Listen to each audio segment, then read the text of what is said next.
Salut les amis, comment ça va? L'avenir de Gundogan n'est toujours pas fixé. L'Allemand attend des garanties économiques du Barça avant de se décider. City veulent prolonger, d'autres clubs veulent aussi manifester leur intérêt. Bon, c'est soit il ira au Barça, soit il restera à City. Après, en vrai, pour le Barça, ce serait très bien. Et City, ce serait une grosse perte, quoi, on va pas se mentir. Après, City, ils vont mettre les thunes, ils vont tout tenter. Si vraiment il veut pas rester, c'est qu'il voulait aller ailleurs. Mais c'est vrai que t'as le sentiment que si le Barça, vraiment, comme c'est écrit, a les moyens, il ira au Barça, quoi. Mais en soi, ce serait bien aussi de le voir rester à City, hein, parce que bon, c'est incroyable ce qu'il fait à City, hein. Et s'il va au Barça, bon, ça serait cool pour le Barça. Le PSG a déjà fait une offre pour Bernardo Silva. Paris en fait ça, c'est prioritaire. Ouais, maintenant, est-ce que Bernardo, en sachant que bon, à mon avis, quasi tous les gros clubs seraient intéressés de le signer. Donc, est-ce que lui va vraiment vouloir aller à Paris? En soi, moi, comme je vous ai dit, hein, c'est pas impossible. Hein, parce qu'avec l'argent, etc., bon, il connaît la France. En plus, il y a quand même des Portugais à Paris. Il aura un très gros salaire. Après, moi, comme j'ai dit, très bonne pioche pour Paris. Pour moi, pour lui, c'est le pire choix de carrière, quoi. Parce que à Paris,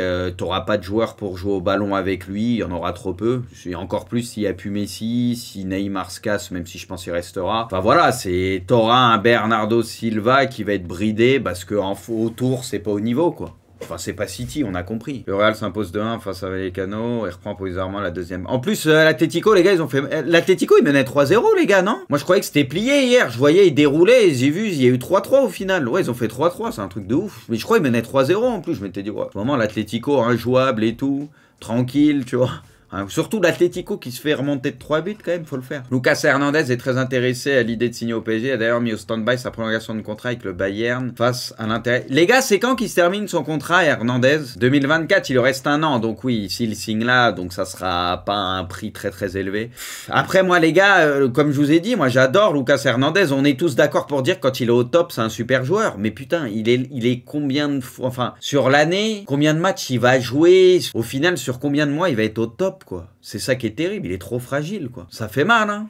Mais sinon, c'est un super joueur. Faudra voir le prix, en fait. Vu qu'il lui reste une année de contrat, il y a moyen de l'avoir peut-être à pas trop cher. Mais ça dépendra du prix, ça vaut le coup ou pas. L'Inter remporte la coupe. Lautaro, les gars, il fait une fin de saison, elle est stratosphérique. Lautaro, les gars, imaginez l'Inter gagner la Ligue des Champions. Là, il gagne la Coupe d'Italie. Si Lautaro avait fait une bonne Coupe du Monde, lui, il aurait été un prétendant pour le Ballon d'Or. Mais il a fait une Coupe du Monde dégueulasse. Alvarez lui a pris sa place, etc. S'il avait fait une bonne Coupe du Monde, il gagne... Imaginez, il aurait fait la Coupe du Monde qu'a fait Alvarez. Plus la fin de saison qu'il fait, tu gagnes la Ligue des Champions et tout avec l'Inter. Franchement, ça aurait été une saison de malade mental. Lui, c'est la Coupe du Monde qui va le plomber. Pourtant, il est champion du monde. Hein. Ça aurait pu être un prétendant au BO. Mais c'est mort à cause de la Coupe du Monde, quoi. Il va être classé, etc. Mais c'est mort. Brighton officiellement qualifié pour l'Europa League. Ça, c'est magnifique pour Brighton et mérité. Ça a très bien joué toute la saison. Rien à dire. Auteur d'un doublé pour faire la Coupe d'Italie, Lautaro signe une très bonne saison, encore une fois. 27 buts, 10 passes D. Et pourtant, dans une équipe de l'Inter qui n'a pas toujours été au top. Mais c'est surtout sa deuxième partie de saison. C'est fait des belles stats quand même, c'est honnête. Hein. Marcus Thuram a été proposé à de nombreux clubs, dont l'Atlético et le Barça. Il sera libre, ok. Sur Milan, j'ai vu, je passe en parler un peu aussi, mais bon. Je pense pas que ça se fera. Mourinho acceptera de venir au PSG si le club lui demande de venir. Moi, Mourinho serait... Après, encore une fois, les entraîneurs, on connaît à Paris. Tu vois, t'as toujours le problème de la direction. Mais Mourinho, pourquoi pas? Ouais, puis ça serait le prime du divertissement. Ce serait incroyable, Mourinho à Paris, en vrai. Ah, ça serait... Pour le championnat et tout, ce serait marrant. Vous aimeriez que quel pays remporte sa première Coupe du Monde? En vrai, les Pays-Bas, historiquement, ils mériteraient dans le sens où ils ont fait quand même des demi. Il y a eu de la finale, ils étaient pas loin. Mais les Pays-Bas, ces derniers temps, ils parlent trop mal, donc ça leur fait beaucoup de bien. Après, mis à part ça, Croatie, les gars, Croatie, ces derniers temps, ils auraient mérité peut-être d'en prendre une. Enfin, quand tu vois l'ensemble qu'ils ont fait, il y a une demi-finale en 98, là, il y a eu une finale il y a pas longtemps, redemi-finale. Ce que fait la Croatie, les gars, c'est quand même monumental, tu vois. La Croatie, honnêtement, c'est très fort. Maroc, Bruce, oui, mais là, je parle plus des pays qui ont été régulièrement en demi ou même qui ont fait des finales, tu vois. Ceux qui ont été régulièrement très loin et qui étaient tout proches de la gagner, quoi. Après, il y a le Portugal aussi, ouais, c'est vrai, il y a le Portugal aussi, c'est vrai. C'est vrai que le Portugal, c'est incroyable quand même. En fait, Portugal et Pays-Bas, c'est assez incroyable. Le PSG veut Ugarte, le milieu de terrain du Sporting, et une cible concrète. Paris a déjà discuté des termes de l'accord. C'était quand on avait fait le mercato de Liverpool, vous étiez plein à le placer, Ugarte. Il y en a, je crois, il l'avait placé aussi dans le mercato du PSG. Les gars, ça va être combien, Ugarte? 60 millions. Après, moi, je l'ai déjà vu un peu jouer, etc. On connaît un peu. Après, je vais pas faire le mec qui l'ait vu 1 milliard de fois non plus, je suis honnête. En tout cas, tu vois, ce profil de joueur peut peut-être faire du bien, peut peut peut-être faire du bien à Paris. Tu vois, parce qu'ils ont besoin des joueurs de caractère, etc. Donc ça, c'est peut-être le genre de profil qui peut faire du bien, tu vois. Pep Guardiola, après le match nul face à Brighton, il y a 40 heures, nous avions bu tout l'alcool qu'il y avait à Manchester.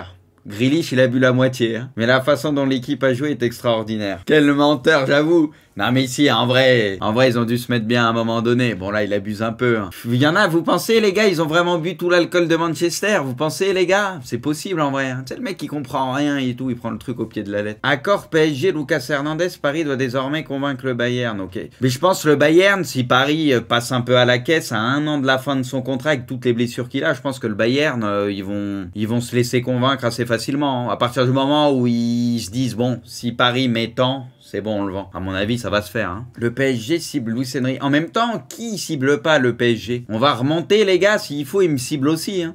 L'entraîneur espagnol figure en tête de liste avec 2 autres pistes pour remplacer Galtier. Putain, franchement, les gars, Luis Enrique, je le vois pas du tout à Paris. Après, pour le jeu, etc., tu vois, c'est pas en ce sens que je dis ça, parce que pour faire jouer l'équipe, etc., il pourrait y avoir des choses sympas, mais je sais pas, je le vois pas du tout à Paris. Le PSG a fait une offre de prolongation de contrat à Sergio Ramos, son salaire serait divisé par 2, le reste de ses émoluments serait complété via des bonus comme pour Verratti ou encore Mbappé, basé sur le nombre de matchs joués, ok. Après, je pense, vu la fin de saison de Ramos, une saison de plus, moi, je vois pas de scandale à ça. Surtout si tu veux repasser une défense à 3, ou même la défense à 4 où il faudra du monde, etc. Mais en tout cas, ils sont sur beaucoup de décès, hein. Parce que si Skriniar, ça se fait bien, t'as Lucas Hernandez, tu prolonges Ramos, ça fait... Ouais, ça... Ouais, t'as l'impression que ça veut préparer redéfense à 3, non? Le PSG pense à... Mais à qui il pense pas? Faudrait dire le PSG ne pense pas à Pantonini, par exemple. Vraiment, on irait plus vite à dire ceux à qui il pense pas. Il pense à la terre entière, on est fatigué. Ok, bah Xabi Alonso, bon...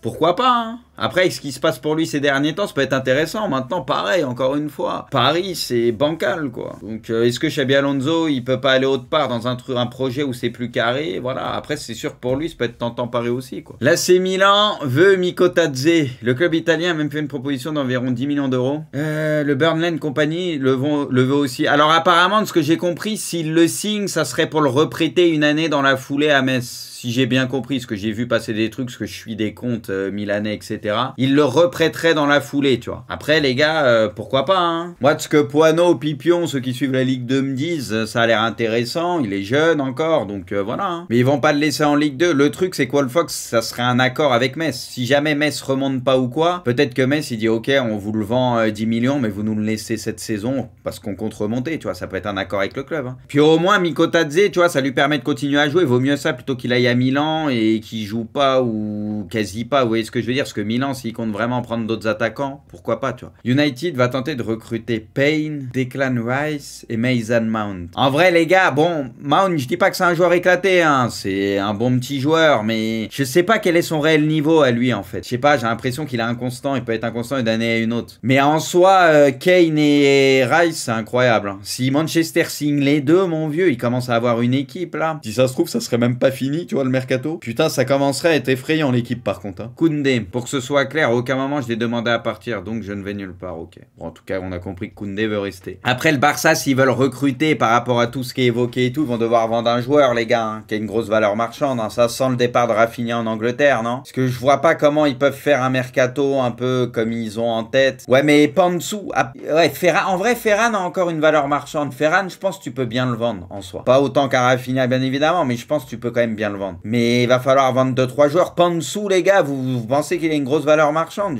Mais les gars, qui va mettre beaucoup d'oseille sur un pan dessous, sincèrement? Je trouve c'est bourbier. Alors après, il y a un monde où bah il se blesse moins et ça repart et peut-être que, mais sincèrement, c'est risqué quand même. Kessié forte valeur. En vrai, Kessié, tu peux bien le vendre en Angleterre, hein. C'est un bon joueur, Kessié, hein. C'est pas parce que au Barça, voilà, on le savait qu'il allait pas forcément être titulaire. Moi, je pense qu'il a peut-être été pas assez utilisé, mais en Angleterre ou quoi, ou retour en Serie A, oui.